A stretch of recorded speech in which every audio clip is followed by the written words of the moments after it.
सागर जी महाराज के परम प्रभावक शिष्य अरहम योग प्रणेता परम पूज्य मुनिश्री 108 प्रणम्य सागर जी महाराज एवं परम पूज्य मुनिश्री 108 चंद्र सागर जी महाराज के मंगल आशीष से अरहम जीव दया भारत संस्कारित और मजबूत जैन समाज के निर्माण हेतु आर्थिक रूप से असमर्थ एवं कठिन परिस्थितियों का सामना कर रहे परिवारों के लिए कर रहा है अद्वितीय सेवा कार्य। आप सभी साधर्मी बंधुओं से अनुरोध है कि आप भी गौ ग्रास औषधि निधि कोष, बेटा बेटी शिक्षा निधि कोष, बेटा बेटी चिकित्सा निधि कोष, व्रती ब्रह्मचारी भैया दीदी निधि कोष, अपना आहार योजना और रोजी रोटी निधि कोष में 2500 रूपए प्रति माह या 1000 रूपए प्रति माह के साथ जुड़कर जीव दया और साधर्मी सेवा के इस पुनीत कार्य में अवश्य सहयोग करें। दान राशि नीचे दिए गए बैंक डिटेल्स में भेजकर रसीद के लिए 9717857614 पर अवश्य सूचित करें। अकाउंट नेम ओम अरहम सोशल वेलफेयर फाउंडेशन। संपर्क सूत्र 9717857614 8586984787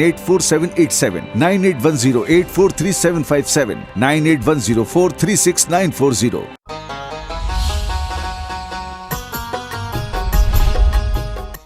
इस कार्यक्रम के पुण्यार्जक हैं प्रणम्य वाणी देवदूत। प्रणम्य गुरु की वाणी पहुँचे घर घर, सम्यक ज्ञान प्रभाव न होवे घर घर। सभी प्रणम्य वाणी देवदूत के पुण्य की बहुत बहुत अनुमोदना। मात्र 12,000 रूपए वार्षिक सहयोग राशि प्रदान कर प्रणम्य वाणी देवदूत बने। अधिक जानकारी के लिए संपर्क करें।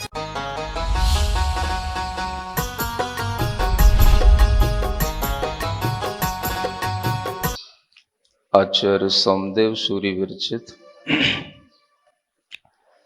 नीति वाक्य अमृत ग्रंथराज की वाचना जब से सहपुरा में प्रवास हुआ है तब से निरंतर चल रही है।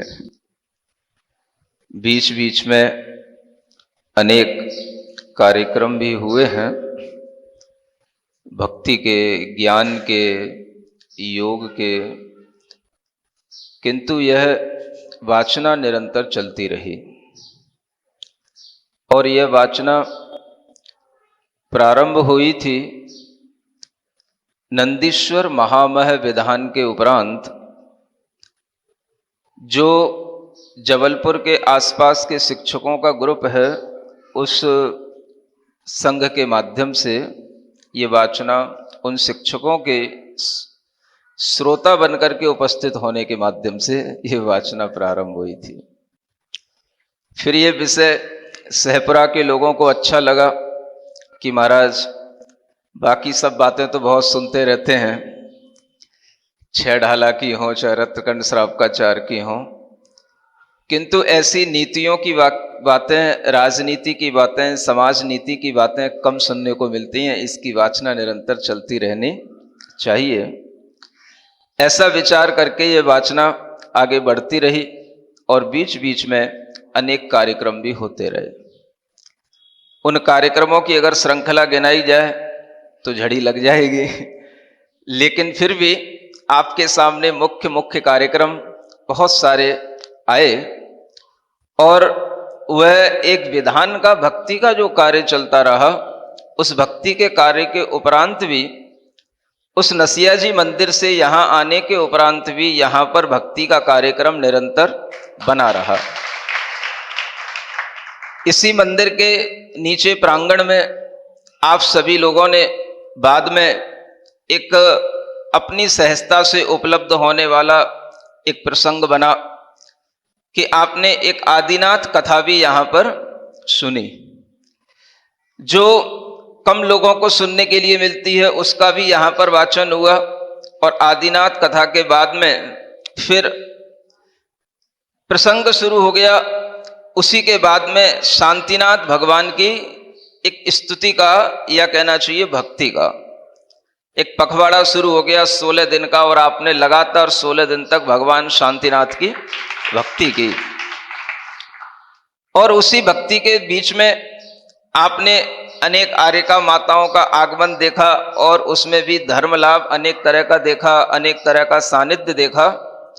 और इस तरह के साथ जो कार्यक्रम चलते रहे, उन कार्यक्रमों में आपने फिर बाद में एक अच्छा मुनि सुब्रतनाथ भगवान का भी अंत तक एक विधान किया। और उसके उपरांत आपने महावीर जयंती मनाई, और वो महावीर जयंती भी बड़े बड़े रथों के साथ में है ना, विशाल आर्यका संघ के साथ में भी वह महावीर जयंती भी आपकी बहुत अच्छी शुरू हुई। और कहना चाहिए आप लोगों के लिए तो एक बात हमेशा याद रहेगी कि जो 3 क्षुल्लक महाराज हैं उनका आगमन अगर हुआ है तो सबसे पहले यहीं सहपुरा में हुआ। ये भी आप लोगों के लिए स्मरणीय बात रहेगी। ऐसी स्मरणीय बातें भी कई बार याद रखी जाती हैं। वह युग दृष्टा ग्रंथ की आपने परीक्षा भी दी और उसके उपरांत यह नीति वाक्यामृत का बीच बीच में यह सारा का सारा कार्य चलता रहा। और इसी प्रवचन के दौरान आप लोगों ने और भी अनेक कार्य कर लिए।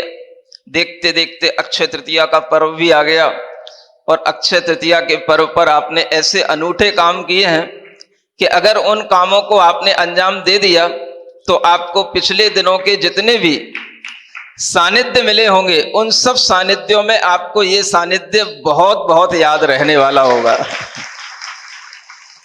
लेकिन जो आपने संकल्प लिया है अक्षय तृतीया पर, उस संकल्प को आपको ध्यान में रखना है।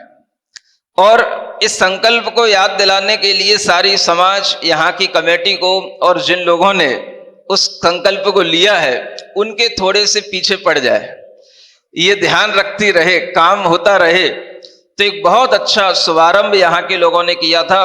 2 स्कूलों की यहाँ पर स्थापना का एक संकल्प लिया। एक बॉयों का स्कूल, एक गर्ल्स का स्कूल, और ये दोनों तरह के स्कूल अपने ढंग के अलग अलग क्षेत्र में होंगे। ऐसे 2 स्कूलों की स्थापना करने का यहाँ पर इन लोगों ने संकल्प लिया है और उसकी रूपरेखा बहुत जल्दी शुरू हो जानी चाहिए। बहुत सारा आपके लिए ये आचार्य गुरुदेव के आशीर्वाद से सब कुछ आपको मिला है। और इसी दौरान आप लोगों ने जब अक्षय तृतीया हो गई तो फिर उसके उपरांत भी आपने एक बहुत बड़ी अंतरराष्ट्रीय संगोष्ठी आचार्य गुरुदेव के साहित्य पर करने के लिए मन बनाया। और ये मन भी आपने क्या बनाया, हमने बनवाया। और वो इसलिए बनवाया क्योंकि ये काम हम कहीं और करने में हमें दुविधा इसलिए होती क्योंकि आचार्य श्री की भक्ति करने वाले लोग जहां पर सरलता से सहजता से उपलब्ध हो जाते वहां पर यह कार्य भी सहजता से हो जाता है। ऐसा विचार करके कि यहां पर आचार्य श्री की भक्ति रखने वाले लोग विशिष्ट हैं तो इनके लिए भी भक्ति का एक नया आयाम दिया जाए और ये आयाम आपने स्थापित किया। आचार्य श्री के स्वर्णिम जीवन काल में पहली बार उनके द्वारा लिखित संस्कृत रचनाओं की 60 की अंतरराष्ट्रीय और राष्ट्रीय विद्वानों के माध्यम से संगोष्ठी यहाँ आयोजित हुई। ये आपके लिए ज्ञान के क्षेत्र में एक बहुत बड़ी उपलब्धि भरी बात है। और फिर उसके उपरांत भी अनेक कार्यक्रम चलते रहे। ये नीति वाक्यामृत बीच बीच में चलते रहे। राजनीति का उपदेश चलता रहा, राजा बेटाओं के लिए उपदेश चलता रहा, राजा बेटियों के लिए उपदेश चलता रहा। और उसी के साथ साथ फिर आपने एक 3 दिन का और भी एक अरहम साधना शिविर पूर्ण किया। और ये सब बड़े बड़े कार्यक्रम जो कहना चाहिए चातुर्मास में किए जाते हैं वो कार्यक्रम आपने इन 3 महीने के दौरान आपने बड़े बड़े कार्यक्रम कर लिए। इसलिए ये समाज हमेशा प्रशंसा के योग्य रहेगी। और हम भले ही कहीं पर भी जाएंगे लेकिन सहपुरा का नाम तो हमें लेना ही पड़ेगा कि वहां पर ऐसे अच्छे अच्छे कार्यक्रम समाज के लोगों ने कराए हैं। और यही आदर्श उन समाजों के लिए भी दिए जाएंगे जो आगे भी करने वाले होंगे। आप देखें कि चातुर्मास तो एक कहने का नाम होता है। चातुर्मास के अगर हम दिन गिनते हैं तो वो 100 दिन का चातुर्मास होता है कुल मिलाकर के। कितने दिन का? हाँ, पूरा का पूरा देखा जाए तो 100 दिन का ज्यादा से ज्यादा चातुर्मास होता है। और अगर आप लोग भी अपने दिन गिनना शुरू करोगे तो आपको लगेगा कि 100 दिन का चातुर्मास आपके लिए भी हमने दे दिया है। समझ आ रहा है क्या? हाँ, 98 और 100 बराबर ही होते हैं। अब वो फरवरी का महीना 28 दिन का आ गया तो मैं क्या करूं?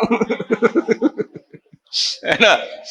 हाँ, बाकी 100 दिन का भरपूर आपको लगना चाहिए कि दुनिया वर्षा योग में चातुर्मास का आनंद लेती है। हमने ग्रीष्म काल में और बसंत ऋतु में चातुर्मास का आनंद लिया है।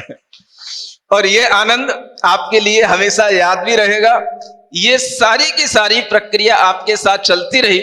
सब कुछ समय से शुरू होता है, समय पर आगे बढ़ता रहा और सब कुछ समय पर समाप्त भी हो रहा है।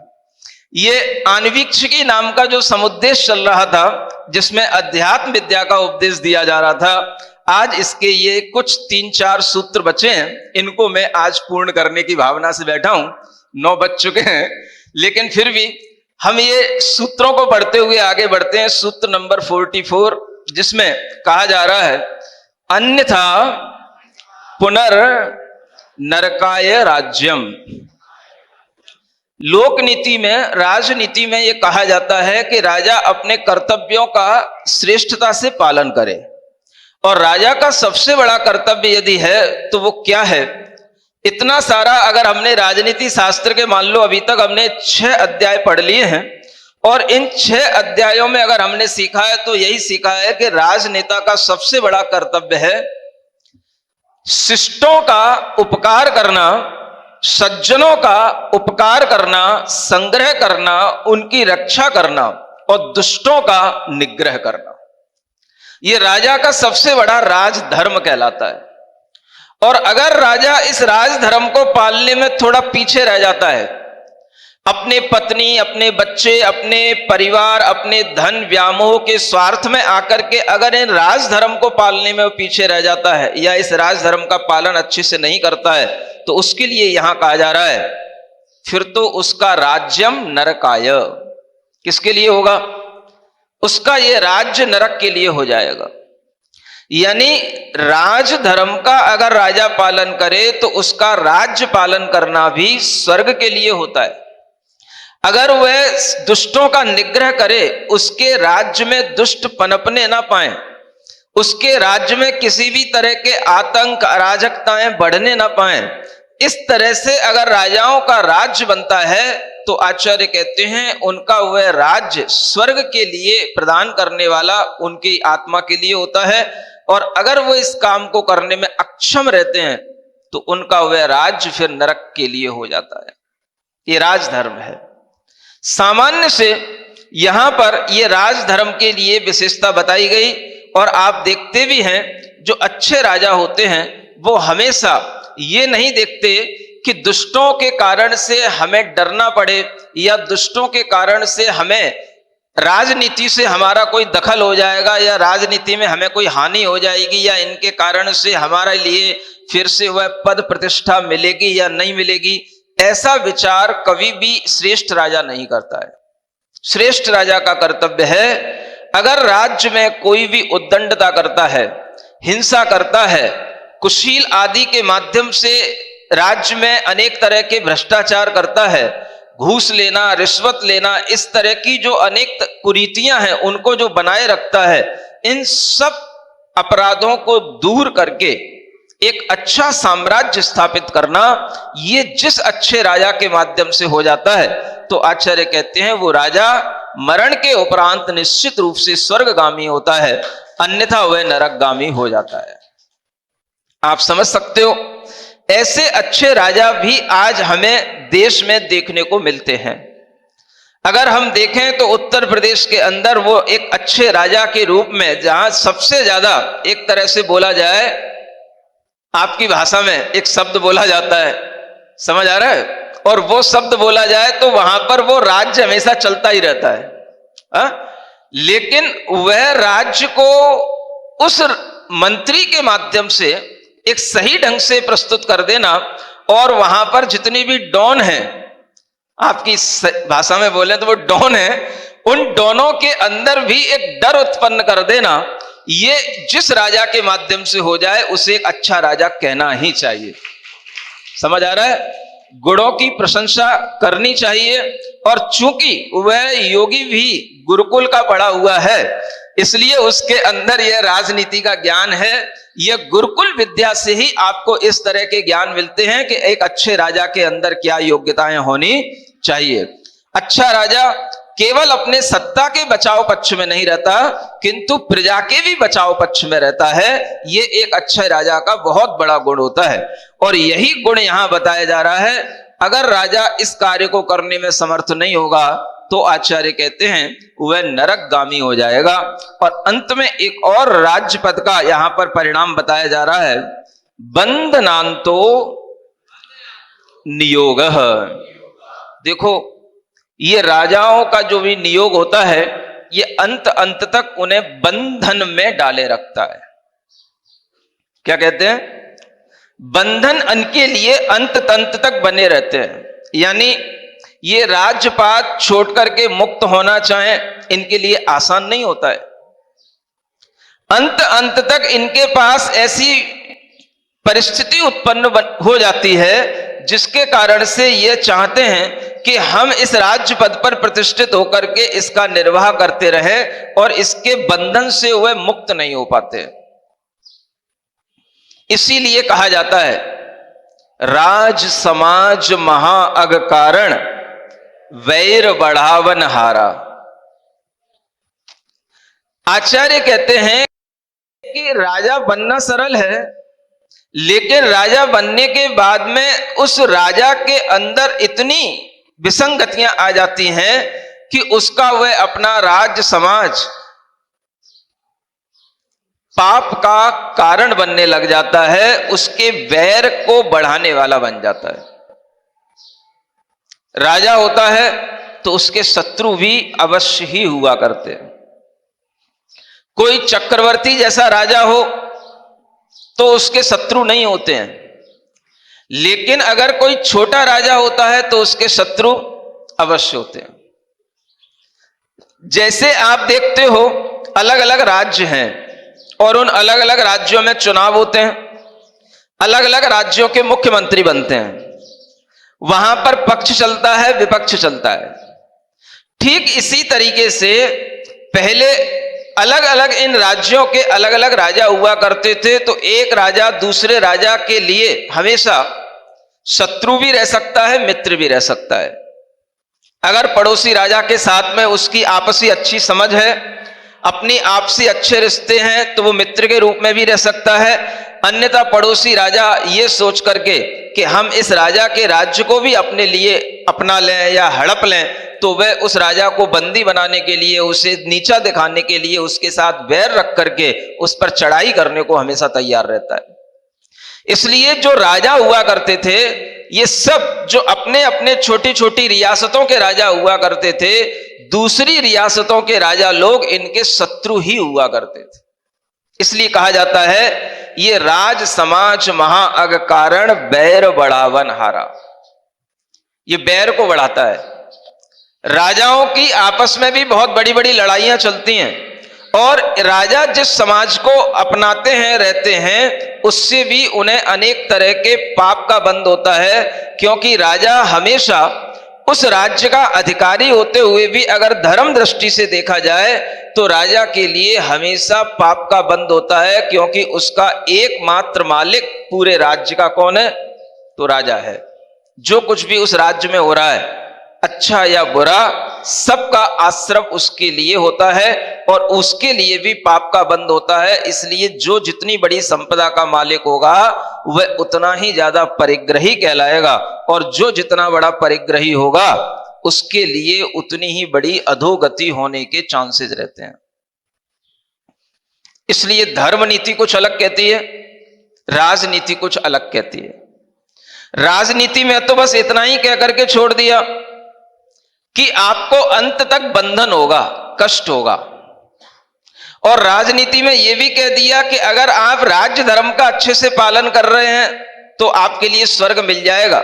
लेकिन धर्म नीति ये नहीं कहती है। धर्म नीति ये कहती है कि अगर आपने अंत तक राज्य के बंधन में पड़ करके राज्य को नहीं छोड़ा, भले ही आपने कितने अच्छे ढंग से पालन किया हो, लेकिन अगर आपका राज्य के प्रति बहुत ज्यादा लगाव रहता है, आसक्ति रहती है और अंततः आपको अपने राज्य पद प्रतिष्ठा में ही अपने मान सम्मान के कारण से मजा आता है, तो ये बंधन भी आपके लिए नरक गति का कारण बन जाएगा, जो इस नीति के माध्यम से हम समझ सकते हैं। और यही हमें धर्म नीति समझाती है। राजेश्वरी सो नरकेश्वरी इसलिए कहा जाता है। यानी राजा अगर अंत तक अपने राजपाट को नहीं त्याग पाता तो उसके ऊपर इतना कर्मों का भार चढ़ जाता है कि वह अंत तक वह नरकगामी भी हो जाता है। बड़े बड़े चक्रवर्ती भी नरक के पात्र बन जाते हैं, नरकगामी हो जाते हैं। जिन्होंने उस राजपाट को अंततः त्याग दिया वो तो स्वर्गगामी और मोक्षगामी होंगे, और जिन्होंने नहीं त्यागा वह अंततः नरकगामी हो जाते हैं। शुभम चक्रवर्ती जैसे उदाहरण आपको हमेशा याद रखना चाहिए।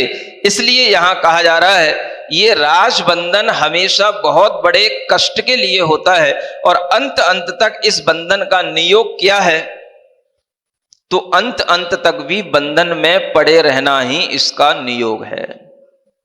सुन रहे हो, हर चीज के साथ में कुछ ना कुछ नियोग होते हैं। जैसे दिन के साथ रात का नियोग होता है, माने दिन आया है तो उसके साथ में रात आएगी। कब तक दिन रहेगा? फिर रात आई है तो उसके साथ में दिन का रात के साथ में नियोग होता है। इसी तरह से कोई भी संपत्ति राजाओं को मिलती है तो संपत्ति के साथ में भी विपत्ति का नियोग रहता है। संपत्ति है तो कब तक रहेगी? कभी ना कभी विपत्ति भी आएगी। सुख के साथ में भी दुख का नियोग रहता है। सुख है तो कभी ना कभी दुख, बोल नहीं रहे हो, शायद आ नहीं जाए मेरे ऊपर इसलिए नहीं बोल रहे हो क्या? सुख के साथ में दुख का नियोग बनता है ना? इसी तरह से संयोग के साथ में वियोग का भी एक नियोग बनता है। बोलो, बनता है कि नहीं बनता? नहीं बनता? बनता है। जिसका भी हमें संयोग हुआ है उसके साथ में वियोग का भी नियोग बनता है। ये सब नियोग कहलाते हैं। इन्हें हम कहते हैं अवश्यम भावी घटनाएं। क्या बोलते हैं? जो अवश्य ही घटित होने वाली घटनाएं होती हैं ये सब नियोग के रूप में होती हैं। और आपको तो ये पता ही होता है कि मुनि महाराज का आगमन अगर होता है तो उनका निर्गमन भी होता है। ये तो आपको पता ही होता है, क्योंकि मुनि महाराज कहीं पर भी अपना कोई मठ नहीं बनाते, कहीं पर भी अपना कोई घर नहीं बनाते। आपके घर जहां हैं उन घरों में अपने कदम डाल करके थोड़ी देर के लिए आपके रसोई घर में खड़े होकर के बस वहां पर आपको बस थोड़ी देर के लिए आपको धर्म लाभ दे करके वापस आ जाते हैं। और उसके उपरांत फिर कभी भी ये भाव नहीं रखते हैं कि भाई इनका घर तो बहुत अच्छा था, थोड़ी देर वहां और बैठ लेते, थोड़ी देर वहां पर और रह लेते। ऐसा कोई भी भाव मुनि महाराज के अंदर कभी भी कदापि नहीं आता। और उनके लिए ये नियोग ही है कि जहां रहना है वहां से उठ करके भी फिर कहीं ना कहीं जाना है। ये नियोग उनके लिए जो है आने का और जाने का, ये सभी लोगों के लिए यदि याद रहता है तो फिर हमें वो बात हमेशा याद रहेगी। फिर संयोग वियोगों के फल घबराने से क्या, जो हो सो हो, जो है सो है, हमको क्या, हमको क्या। बोलो, जन्म सुनिश्चित मरण सुनिश्चित, जन्म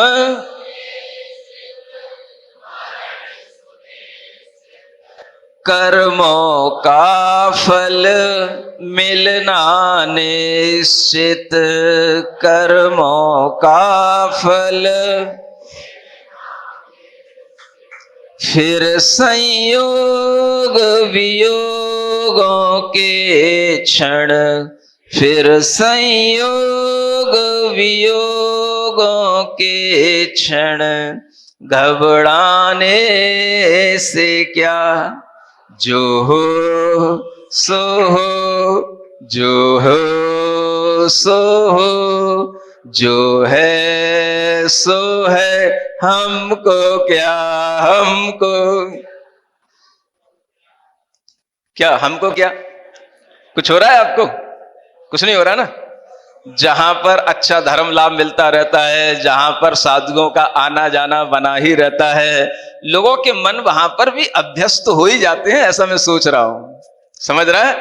इसलिए आप लोगों के मन में ये अभ्यास भी बना रहना चाहिए कि हमें किसी भी तरह का अगर संयोग मिला है तो उसका वियोग होना भी उसका एक नियोग है। इसको क्या बोलते हैं? नियोग। तो नियोग समझ गए क्या होता है? जैसे अगर हमने आपके शरीर के एक अंग पर हाथ मारा तो आपके पूरे शरीर को स्पर्श उसका होता है, आपको महसूस होता है कि हाँ, हमने अगर एक शरीर का अंग पकड़ लिया तो पूरा शरीर आपका पकड़ लिया, ये समझ लेना चाहिए। इसी तरह से एक छोर पकड़ लेने पर दूसरे छोर को पकड़ लेने का नाम अपने आप में नियोग कहलाता है। ये नियोग हमेशा बना रहता है और साधुओं के साथ तो ये नियोग ही है। क्या नियोग है? चलते जाना, कहीं थोड़ी देर के लिए रुक जाना और फिर उठ करके फिर चलते जाना, फिर उठ करके फिर कहीं रुक जाना, फिर थोड़ी देर के लिए रुकने के बाद में फिर चलते जाना। बस यही नियोग साधुओं के जीवन में चलता रहता है। आप सोचो कि आप तो अपने घरों में रहते हुए इन सब चीजों को स्थिरता के साथ देख रहे हो, लेकिन साधु जीवन भर इसी तरह के नियोगों के साथ बना हुआ रहता है। कितनी जगहों पर उसे कितने लोगों के बीच में रहना होता है और फिर वहां से निकल करके दूसरे लोगों के बीच में पहुंचना होता है। आप एक बेटी की बात करते हो, बेटी तो एक घर से निकल करके दूसरे घर में जाती है, उससे पहले भी उसे पता होता है कि मेरा घर वहां कैसा है। माता पिता भी देख करके आते हैं, उस बेटी को भी पता होता है कि वहां पर घर में कितने लोग हैं, कैसे लोग हैं, क्या है, और वो एक घर में जाकर के रहने लग जाती है और वहीं की हो जाती है। लेकिन अपनी तो हालत बेटी से भी बदतर है। ऐसी ऐसी जगह होती है जहां कुछ पता ही नहीं होता है कि वहां के लोग कैसे होंगे, क्या होगा, क्या वो करेंगे हमारे साथ, ये भी पता नहीं होता, लेकिन फिर भी अपन चले जाते हैं। समझ आ रहा है? ये तो बात अलग है कि अभी इस बुंदेलखंड में इस तरह का कोई खतरा नहीं है। यहां दमोह के भी लोग बैठे हैं, पीछे भी और बहुत सारे लोग आ गए दमोह के। कल भी छिंदवाड़ा के लोग आए थे, कंचन विहार के लोग आए थे, आ ही रहे इधर उधर आसपास के लोग। तो कहने का मतलब है, जो लोग परिचित हो गए हैं, जिन लोगों के आसपास हमेशा साधु संत रहते हैं, और ये तो ऐसे स्थान है कि हमें भी निश्चिंतता ये सोच करके हो जाती है, ये तो आचार्य श्री के अच्छे स्थायी स्तंभ वाले क्षेत्र हैं। समझ आ रहा है? इसलिए हमें यहां नहीं सोचना पड़ता। हमें कहां सोचना पड़ा? जब हम दुनिया में एमपी से बाहर निकल करके घूम करके आए तो वास्तव में ऐसा लगा। कई बार मैं आपको बताऊं, एक बार ऐसा भी मतलब महसूस हुआ, जैसा आप कह रहे हो ना बेटी वाली बात। एक जगह कहां महसूस हुई, क्या होता है हर जगह इस तरह से भक्ति वाले लोग बहुतायत में नहीं मिलते हैं। जब हम उधर उज्जैन के आगे बढ़े तो वहां एक बड़नगर है, फिर बड़नगर से आगे बढ़े हम रतलाम गए।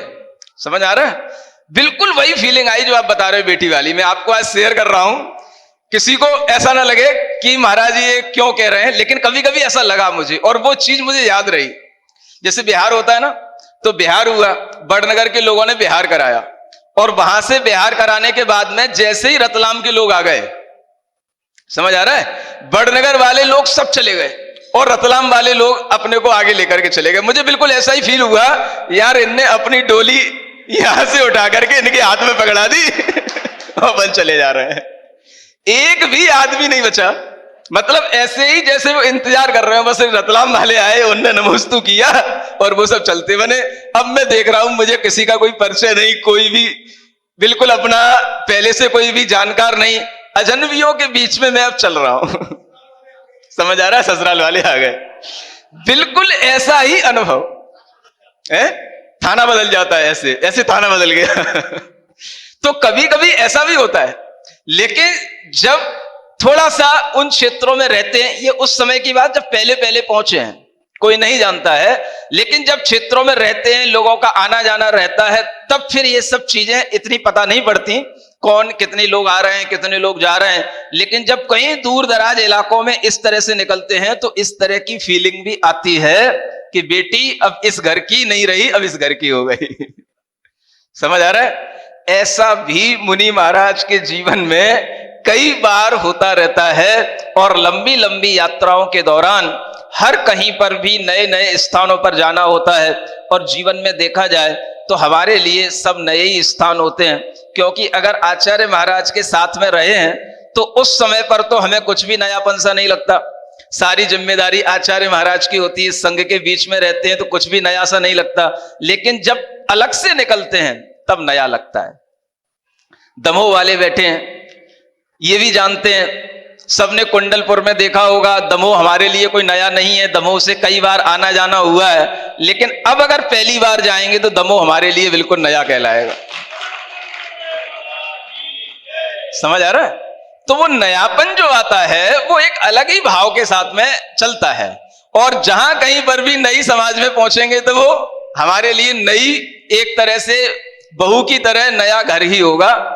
हमारे लिए तो हर 2-4 महीने में घर बदलता ही रहता है।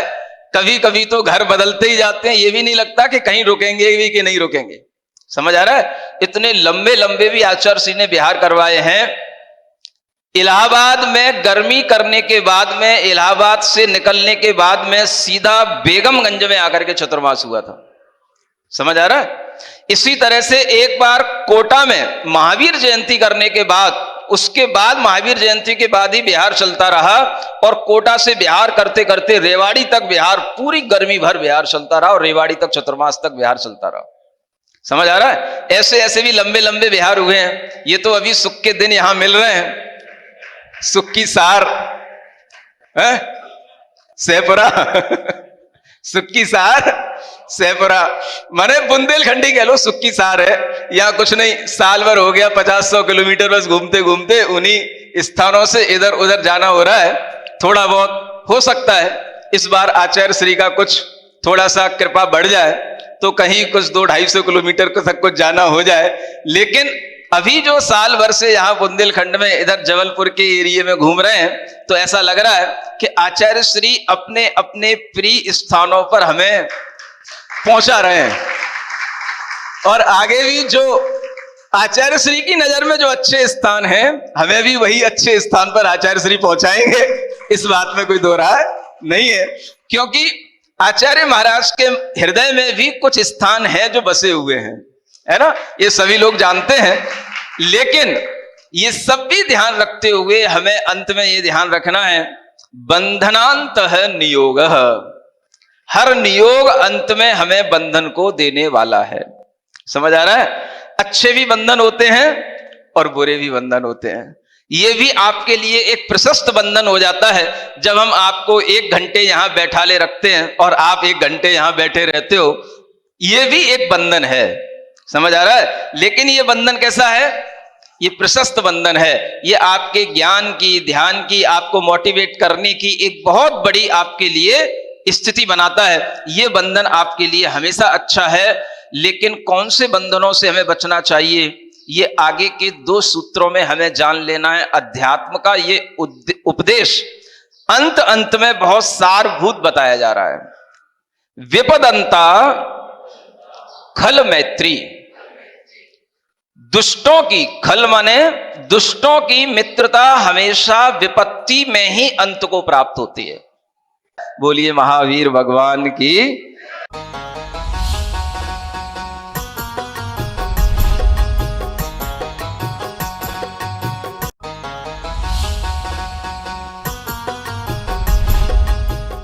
इस कार्यक्रम के पुण्यार जग थे प्रणम्य वाणी देवदूत, प्रणम्य गुरु की वाणी पहुंचे घर घर, सम्यक ज्ञान प्रभावना होवे घर घर। सभी प्रणम्य वाणी देवदूत के पुण्य की बहुत बहुत अनुमोदना। मात्र 12,000 रुपए वार्षिक सहयोग राशि प्रदान कर प्रणम्य वाणी देवदूत बने। अधिक जानकारी के लिए संपर्क करें। परम पूज्य संत शिरोमणि आचार्य श्री 108 विद्यासागर जी महाराज के परम प्रभावक शिष्य अरहम योग प्रणेता परम पूज्य मुनिश्री 108 प्रणम्य सागर जी महाराज एवं परम पूज्य मुनिश्री 108 चंद्र सागर जी महाराज के मंगल आशीष से अरहम जीव दया भारत संस्कारित और मजबूत जैन समाज के निर्माण हेतु आर्थिक रूप से असमर्थ एवं कठिन परिस्थितियों का सामना कर रहे परिवारों के लिए कर रहा है अद्वितीय सेवा कार्य। आप सभी साधर्मी बंधुओं से अनुरोध है कि आप भी गौग्रास औषधि निधि कोष, बेटा बेटी शिक्षा निधि कोष, बेटा बेटी चिकित्सा निधि कोष, व्रती ब्रह्मचारी भैया दीदी निधि कोष, अपना आहार योजना और रोजी रोटी निधि कोष में 2500 रुपए प्रति माह या 1000 रुपए प्रति माह के साथ जुड़कर जीव दया और साधर्मी सेवा के इस पुनीत कार्य में अवश्य सहयोग करें। अनुदान राशि नीचे दिए गए बैंक डिटेल्स में भेजकर रसीद के लिए 9717857614 पर अवश्य सूचित करें। अकाउंट नेम ओम अरहम सोशल वेलफेयर फाउंडेशन। संपर्क सूत्र 9717857614, 8586984787, 9810843757, 9810436940।